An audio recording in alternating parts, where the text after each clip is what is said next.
Okay guys, so welcome back to the channel. It is the 1st of January. This is a real spontaneous video and we thought we'd have a challenge to kick the year off with something special and something kind of ridiculous. Literally what we're going to do is we're going to go to a cash machine, we're going to get out £100 worth of Indonesian rupee and we're going to go and see how far that can take us in Bali.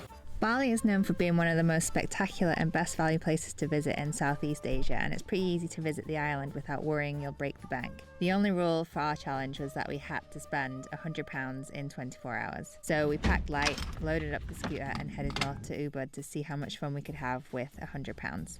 But before that, we needed to get fuel. So this is what a petrol station looks like in Bali. To get to Ubud and back, I was pretty conservative and put a moderate 30,000 rupiah in the tank, which is about £1.60 or $2 Win. We are on the way to Ubud. First thing we're going to do when we get there is stop and get a coffee in typical Wolfpack fashion.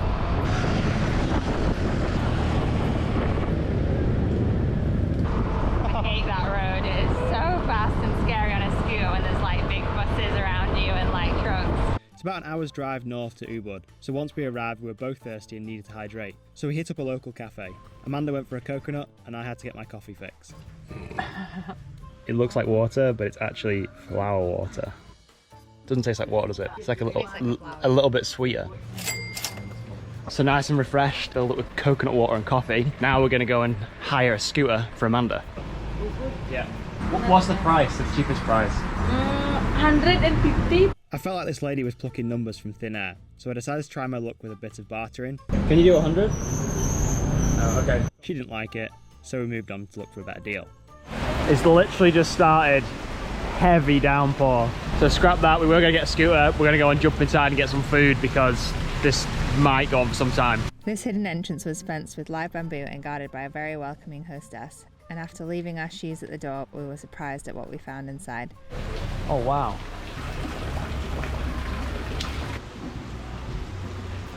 This is an interesting find. There's a really kind of funny story about why I decided to find this awesome place. Because last time we came to Ubud just for a day trip, we got pulled over by the police. He asked me while we were like paying our fine if we were trying to get to Clear Cafe, and that's why we went the wrong way. At the time I was like, what's Clear Cafe? This time I was looking on Alex's map and I saw Clear Cafe and I was like, oh well, it must be a really good place if the policeman thought that's where we're trying to go. So we're here. After some food and the monsoon had stopped, it was time for a scooter rental round 2 and some dog petting, obviously. Oh. You're very cute.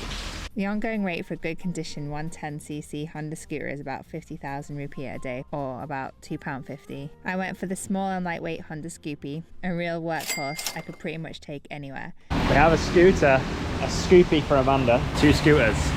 Win. It was surprisingly easy to handle, strong beyond its looks and perfect for our £100 challenge getting around Bali. Literally the weather has turned on us and it's absolutely chucking it down now, and I think we're gonna go and get a massage. A trip to Bali is never complete without getting a relaxing full body massage. They're dirt cheap, insanely relaxing and available everywhere you look, so finding an affordable massage for our challenge wasn't a stretch at all. We found a local massage house that cost us about £3 or $4 for an incredible back, shoulders and neck massage. Sure, we could have paid a few extra dollars for a more luxurious massage, but for this challenge, we just wanted to see how far our money could take us in 24 hours.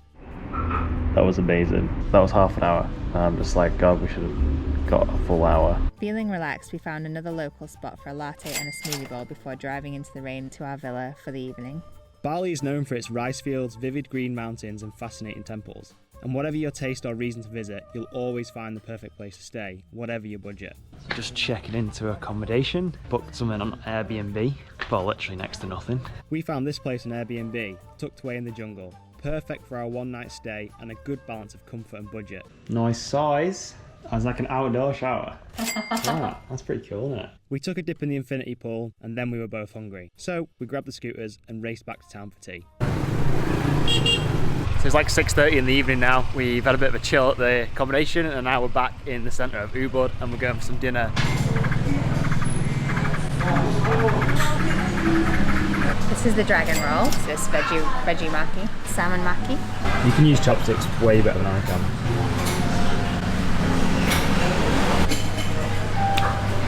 I've just spilled. That's probably a lot of wasabi.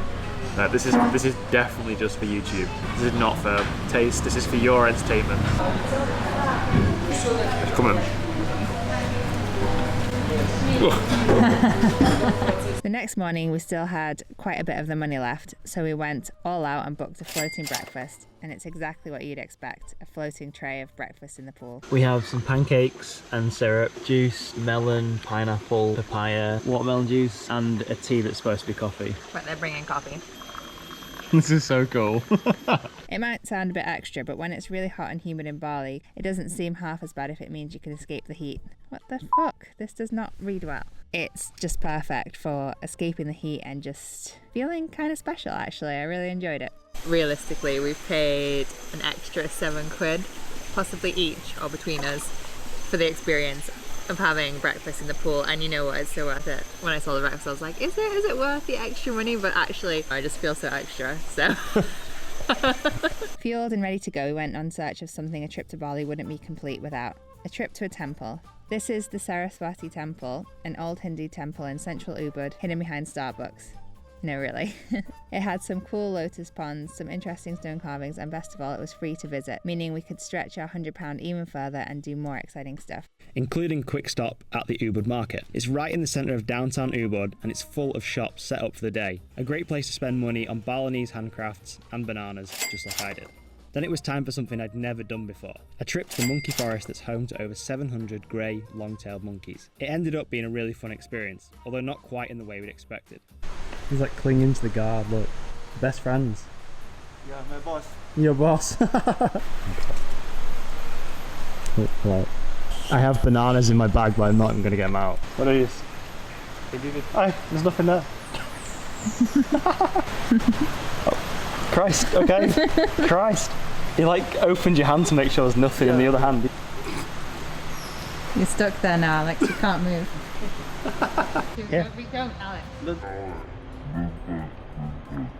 I wasn't touching. I was literally trying to point to it. Don't touch the monkeys. It's Yeah, sure. The monkeys are kind and cute from a distance, but you have to keep the rules of the forest in mind. Like, don't look the monkeys directly in the eyes or show your teeth, which is actually a sign of aggression.